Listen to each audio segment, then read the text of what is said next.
Trump et le président de la Commission européenne annoncent un accord commercial historique. Le président Trump et le président de la Commission européenne dévoilent un accord commercial monumental, promettant des milliards d'investissements et zéro tarif.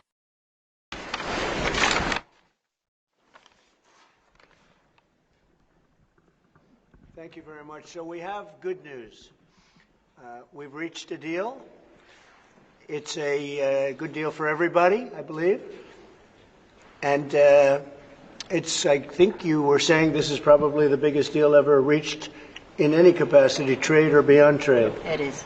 It's a giant deal with lots of countries, because as you know, Ursula represents a lot of countries, not one country. It's not easy for you. It's because a lot of very different countries, great countries, but some are strong with cars, some are strong with agriculture, some are strong with both, right? You have a lot of different factors.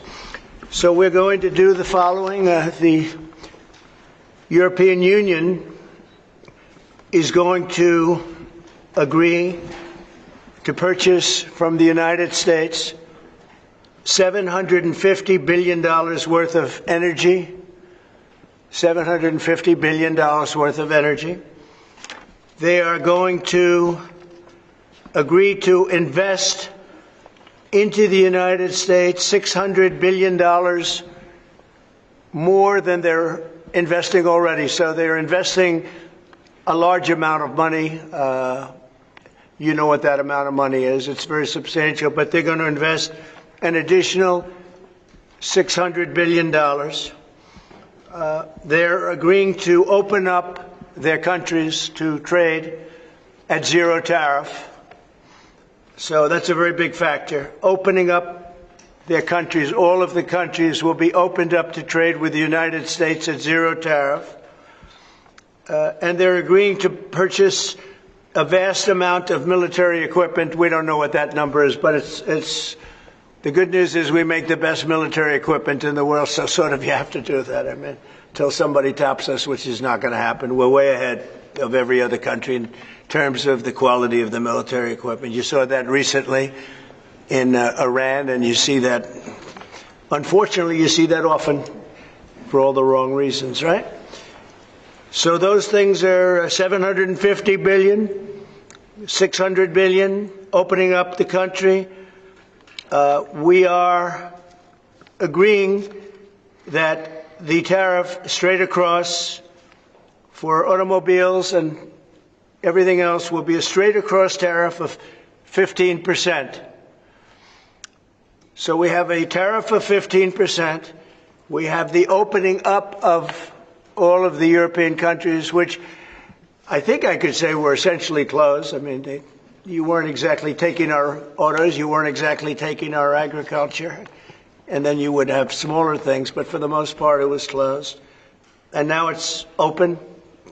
It's open for our companies to go in and do a good job with it. I think you'll like them. I think you'll like it. And we will, very importantly, they'll be investing a lot of money, but the military is a big number, but that's one number we're not determining. It's going to be whatever it is, but they're going to be purchasing hundreds of billions of dollars worth of military equipment. They're very important. They're going to purchase $750 billion worth of energy. So that's going to be great. And $600 billion worth of investments into the United States over and above what they have. So, and I think that basically concludes the deal. I mean, those are the main factors. I don't think there are too many other factors, other than we're going to get along great. And we have a great relationship now with NATO, which is largely the same. I mean, not exactly, but pretty close, right? Largely. And with NATO, as you know, they're going up to 5% from 2%. And the relationship is very strong with NATO. So I just want to congratulate you. I think it's great that we made a deal today instead of playing games and maybe not making a deal at all. I think it's, I'm going to let you say it, but I think it's the biggest deal ever made. Thank you very much. Congratulations.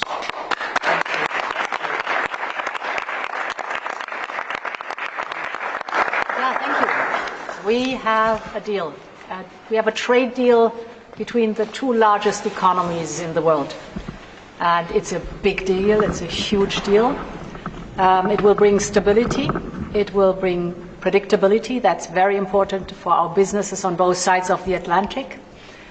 It's 15% tariffs across the board, all inclusive.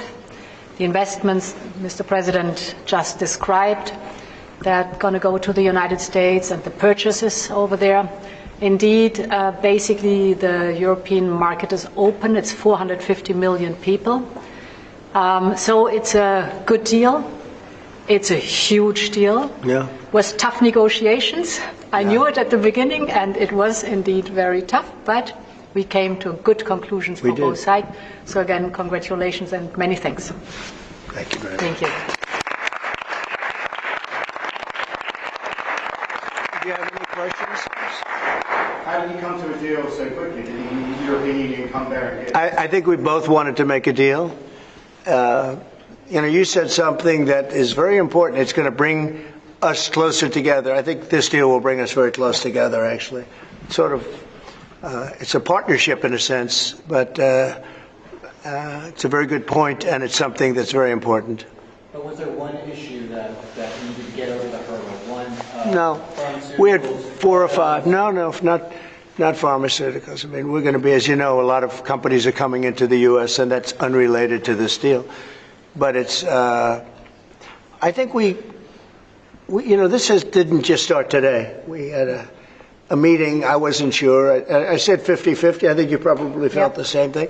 But this started months ago, this negotiation. So we knew pretty much what we were getting into, and we were able to make a deal that's very satisfactory to both sides. So it's a very powerful deal. It's a very big deal. It's the biggest of all the deals. It will be the biggest of all the deals. So we're very honored to have done so, and your staff has been fantastic, and they worked together long and hard. They worked hard and long, and many thanks to the teams on both sides. It was, as I said at the beginning, a heavy lifting you had to do, but many thanks also for the talks we had many times on the way to our goal. And now we made it, and that's good. That's really good. Anybody else? Yes, ma'am. I have a question for the EU Commission President. What are the U.S. concessions? What is the U.S. giving up in the deal, if anything? So the starting point was an imbalance, a surplus on our side and a deficit on the U.S. side. And we wanted to rebalance the trade relation. And we wanted to do it in a way that trade goes on between the two of us across the Atlantic, because the two biggest economies should have a good trade flow between us. And I think we hit exactly the point we wanted to find. Rebalance, but enable trade on both sides, which means good jobs on both sides of the Atlantic, means prosperity on both sides of the Atlantic, and that was important for us. And again, the energy is a very important component, because we have more energy than anybody else in that sense. And I think it was very wise that they buy a lot of energy, and it's great stuff, and it solves a lot of problems. So that was a great decision, I think. What about steel? What have you agreed? On what? Steel. Steel is staying the way it is. The steel and aluminum, et cetera, that's a worldwide thing. That stays the way it is. We have chips. Did you discuss that as part of the agreement? Chips. Chips is Howard. You might want to describe the chips, please, if you would. Well, the expectation is in 2 weeks' time we're going to come out with our chips 232, and that was one of the key reasons that the European Union came to talk to the president to try to resolve all things at one time. And well, I'll let you wait for the 2 weeks until you get to announce your plan. But we are going to be bringing chip manufacturing back to the United States of America. We'll be doing a lot of chips. A lot of companies are coming in from Taiwan and from other places into the U.S. And they're doing that in order to avoid tariffs. And the president really avoided the tariffs in in a better way for them, much better way, much more conclusive. I think probably much more profitable, definitely much more profitable, and got a lot of benefit from it. So it was a very interesting negotiation. I think it's going to be great for both parties. I think your various countries are very happy about this. Is there an industry in the U.S. that you see maybe having the first impact of getting into this market that was not accessible before, whether it's auto or what's the first call you made? Yeah, I think cars. Cars basically were not invited. Were not. I don't know if the word is not allowed or just you just kept them out somehow, right? But cars will be. We have some cars that do terrific business and we do really well with the pickup trucks, with the SUVs. We have some great things, and I think the people of Europe will have some diversification. I think that'll make them happy. So I think maybe cars would be the one that would go the biggest, and the second would be agriculture, the farmers. And we'll do it in very strict conjunction with the President and the European Union. And they're coming into our country with great vigor. And I think they're going to make a lot of money with this. I think everybody is. I think and again, it's going to bring a lot of unity and friendship. It's going to work out really well. Okay? What's the next deal you're focused on now? Say it. What's the next deal you're focused on now? That's an interesting question. This was the big one. This is the biggest of them all.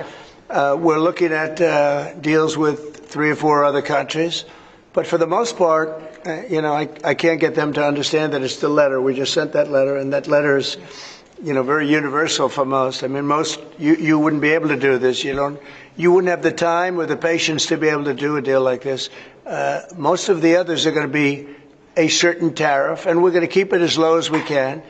They're generally smaller countries or countries we don't do much business with. But that they've already received, to a large extent, they've received a letter. They'll probably receive a letter of clarification or a confirmation type letter, which will go out sometime during this week, prior to August 1st. And the tariffs will start being paid by those countries prior to August, on August 1st and beyond. Okay? Mr. President, was part of the rush to get this deal done to knock the Jeffrey Epstein story out? Oh, you got to be kidding with that. No, had nothing to do with it. Only you would think that. That had nothing to do with it. Which is good for European business and American business. Businesses in this country, particularly small businesses, are closing at a record rate. And you'll see the Prime Minister tomorrow, Starmer. What does he need to do to help British business in this country? I think everybody's going to be happy with this. The Prime Minister of the UK, while he's not involved in this, will be very happy because, there's a certain unity that's been brought there too. We have a separate deal with them, but I think he's going to be very happy to know. Look, he's friendly with all of you. I think he's a very good man, and he's going to be very happy to see what we did. I think UK is going to be very, very happy. Thank you all very much. Appreciate it. Thank you. Thank you very much.